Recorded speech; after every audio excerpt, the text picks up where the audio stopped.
ሰላም ቤተሰብ እንዴት ናችሁ? ብሩኬ ተገኝቷል። እንኳን ደስ አላችሁ። በጣም ብዙ የተጨነቃችሁ ሰዎች ነበራችሁ። ትናንትና እንደዛ ተናዶ ስሜታዊ ሆኖ ከቤት ሲወጣ መኪና ስለሚያሽከረክር የሆነ ነገር ሊገጥመው ይችላል።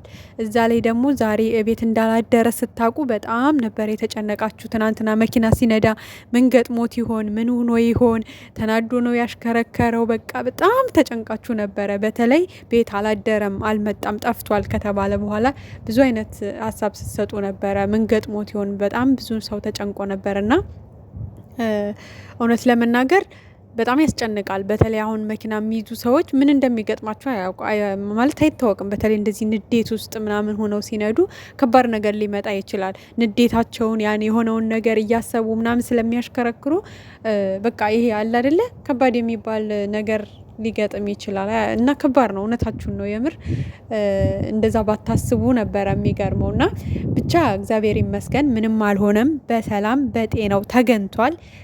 ያው ተናዶ ቤት አላደረም። እንዳያችሁት እንግዲህ ብላኬ ቤት ላይ ተገኝቷል ዛሬ ማለት ነው። ብላኬ ማለት ቲክቶክ ላይ ጌም ሲጫወቱ አብረው የሚጫወተው ልጅ ነው።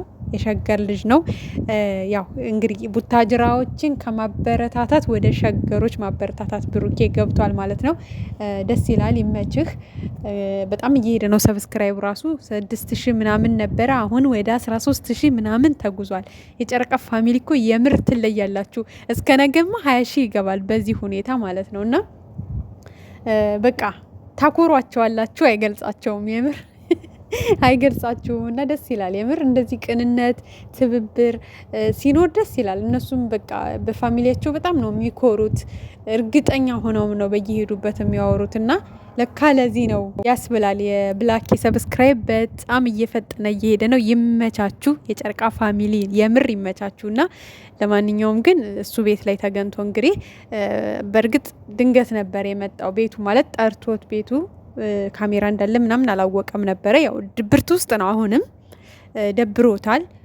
ልብሱንም አልቀየረም። ትናንት በነበረበት ልብስ ነውና ያው ብላኬ ሲደውልለት ታውቃላችሁ፣ ብሩኬ ሸየመኛ ነው። የፈለገ ድብርት ውስጥ ቢሆን ሰዎችን እምቢ ማለት ማስከፋት አይወድምና እሱ ቤት ተገኝቷል። እንግዲህ ደብሮ የነበረ በጣም ከፍቶኝ ነበረ ማለት አንዳንዴ መስመር ያለፉ ፕራንኮችን እናረጋለን እና በቃ ማለት እንደዚህ አይነት ፕራንክ ተገቢ አይደለም። ግን ደግሞ ያው ፕራንክ መሆኑን ካወቅኩ በኋላ ካሜራም እንዳለ ካወቅኩ በኋላ ትንሽ ተረጋግቻለሁ እንጂ በጣም ተቃጥዬ በቃ ሌሊቱን ሙሉ እንቅልፍ ራሱ አልያዘኝም። ተናድጄ ነበር ያደርኩትኝ ብሏል። ለማንኛውም ግን ላሰባችሁ ለተጨነቃችሁ ምን ሆኖ ይሆን? እንዴት ቤት ወጥቶ አድሮ ዝም ይላሉ? ማለት መኪና የሚያሽከረክር ሰው በቃ ቢያንስ ተከትለው ሂደው ፕራንክ ነው ብለው ማስቆም ነበረባቸው፣ መንገር ነበረባቸው፣ ማሳወቅ ነበረባቸው። ዝም ማለት አልነበረባቸውም ነበር የብዙዎቻችሁ ሀሳብ። ተከትለው መንገር ነበረባቸው። ምክንያቱም መኪና እንደሚያሽከረክር ያውቃሉ። ጸጥ ብለው እስከሚመጣ እዚሁ እንጠብቀዋለን ማለት አልነበረባቸውም ብላችኋል። እንግዲህ ያው ትናንት በተሰራው ቪዲዮ በጣም የራሳችሁን ብዙ ሀሳብ አስተያየት ሰጥታችኋል። ግን ደግሞ የጨረቃ ፋሚሊ በቃ አትበታተኑ። የምር ነው የምላቸው። አሁን እነሱ በቃ ትናንትና ብዙ ሰው ተበጣበጠ አይደለ? ግን በቃ ነገ አንድ ሆኖ ነው የምታዋቸው። አንደኛ ስለ ጌሙ ላይ ትኩረት አድርጉ። በቃ በእርግጥ እንደዚህ አይነት ቪዲዮ ባይሰራ ጌሙ ከመጫወታቸው በፊት ደስ ይለን ነበረ። ባሪፍ በቃ ፈን በሚያደርጉ ቪዲዮዎች እየመጡ ስለ ጌሙ ዝግጅት ቢያደርጉ ደስ ይለን ነበረ። ግን በቃ አጋጣሚ ተከሰተ። እንግዲህ ያጣለናል ብላ ያላሰበችው ፕራንክ ሰራች። ብሩኬን ማናደደው በቃ። ስለዚህ እሱም ሲናደድ ሁሉም ተመልካች አንድ ላይ መከፋፈል መናደድ የለብንም አይደል እንዴ? በቃ እነሱ ሲናደዱ ወይም ደግሞ ሲበሳጩ እንደውም ፋሚሊ ሊያረጋጋ ይገባል አይደል እንዴ? እንደ አንድ አንጋፋ የጨረቃ ፋሚሊ በቃ እነሱን የሚያረጋጋ ነገር ነው መስራት ያለባችሁ። በቃ ይሄ ስህተት ነው። ለሌላ ጊዜያችሁ እንደዚህ አይነት ነገር በመካከላችሁ ባታመጡ። በእርግጥ ብላችኋል ከዚህም በፊት ሶስተኛ ወገን መካከላችሁ ላይ እንዳይኖር ብዙ ጊዜ ብላችኋል። ግን እነሱን የሚያረጋጋ ነገር በቃ ይሄ ሚስቴክ ነው። በቃ አንዳንዴ የሰው ልጅ ሁሌ ፐርፌክት አይሆንም። የሰው ልጅ ሁሌ ተጠንቅቆ አይዘልቀውማ። አንዳንዴ ጥሩ ብላችሁ ያሰባችሁት ነገር ወደ መጥፎ ሊቀየር ይችላል። አንዳንዴ ደግሞ መጥፎ ነው ብላችሁ ያሰባችሁት ነገር ጥሩ ሆኖ ሊገኝ ይችላል እና በቃ ሀይሚ እንደዛ ነው የሆነባት ትናንትና። እሱም ፕራንክ አደርጋለሁ ብላ ግን ደግሞ የማይሆን ነገር ነው የሆነው። ስለዚህ እንደዛ ነገር ሲከሰት ደግሞ ለወደፊታችሁም የምር የጨረቃ ፋሚሊ እስኪ ብልጥ ሆኑ እንዴ። አንዳንዴ ማለት እስከ መቼ እንደዚህ የሆነ ነገር እነሱ ጋር ትንሽዬ ክፍተት በተፈጠረች ቁጥር ተከፋፍሎ መጣላት አይደብርም? ማለት በቃ እንደውም እንደ አንድ ፋሚሊ በቃ ስህተታቸውን እንዲያርሙ ይሄ እኮ እንደዚህ ነው አለ አይደል አስታራቂ የሆነ ቃላት በመናገር እንደ አንድ የሆነ በቃ እንግዲህ የጨረቃ ፋሚሊ አንጋፋ ፋሚሊ እንደሆነ ነው የሚታወቀው። ስለዚህ ከጎናቸው መሆን በቃ እነሱ የሚያስታርቅ ነገር በማለት እንጂ ትንሽ ከሀይሚ ስህተት ከመጣች እሪ፣ ትንሽ ከብሩክ ስህተት ከመጣች ተከፋፍለን እሪ ከሆነማ ምኑን ትክክለኛ ወዳጅ እኮ አይደለንም። ወላዋይ አስመሳይ አይነት ነገር ነው። እንደዛ ነው በቃ የሚገልጽን ማለት ነው። እንዴ እነሱ ጋር ትንሽ ክፍተት በተፈጠረች ቁጥር እኛ ተከፋፍለን የምንባላ ከሆነ የምር ማንወዳቸውም እያስመሰልን ነው እንጂ ወይ ደግሞ የሆነ ወላዋይ ነን። ገብቷቸዋል። ፍቅር ሲሆኑ እንወዳቸዋለን አይነት ነገር፣ የሆነ ችግር ሲፈጠር ደግሞ አንዱን ለይቶ መቀጥቀጥ፣ እንደዚህ አይነት ነገር መከፋፈል ይደብራል። የምር ሰው ሁሉ መሳቂያ ነው።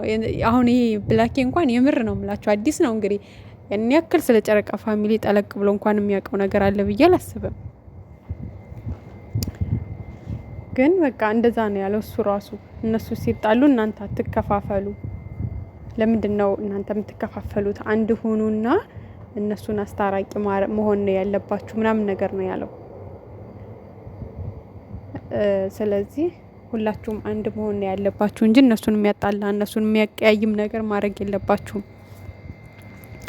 እና ለማንኛውም ሰው ትዝብት ውስጥ ራሱ መግባት የለብንም። እንደ አንድ ትልቅ ቤተሰብ ማለት ነው ራሳችን ማስከበር መቻል አለብን።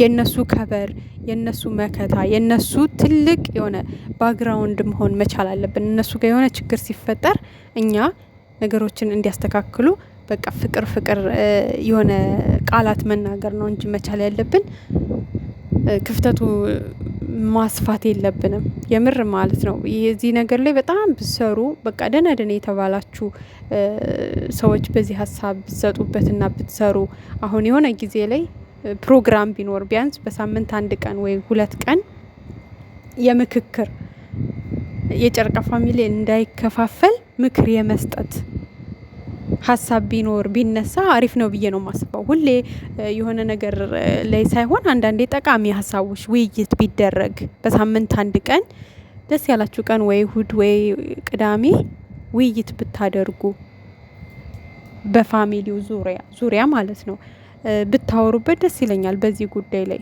ማለት ለምንድን ነው ችግር ሲፈጠር ሁሌ እንደዚህ አይነት ነገር መከፋፈል የሚመጣው? ይህን ነገር ማስቆም መቻል አለባችሁ። እንደነገርኳችሁ የራሳችሁ የሆነ በሳምንት 1 ቀን የፋሚሊ ጊዜ ስጡና ይሄ ነገር እነሱ ጋር የሆነ ነገር ሲፈጠር እንዳይመጣ ጥብቅ የሆነ ምክር በቃ በፍቅር ልጆችን መምከር፣ ማሳመን፣ በቃ ወደ ራሳቸው መመለስ አለ አይደለ? እንደዛ አይነት ነገር ቢኖር እኔ ደስ ይለኛል የምር ማለት ነው። ያው ትገባላችሁ ብዙ ጊዜ ላይ ገስት ላይ ሰው ታስገባላችሁ ግን በቃ የፋሚሊ ጊዜ የጨረቃ የፋሚሊ ጊዜ ቢኖርና ውይይት ቢደረግ ደስ ይለኛል። ምክንያቱም የሆነ ነገር በተፈጠረ ቁጥር መከፋፈሉ ቢቀር አሪፍ ነው ብዬ ነው የማስበው። መልካም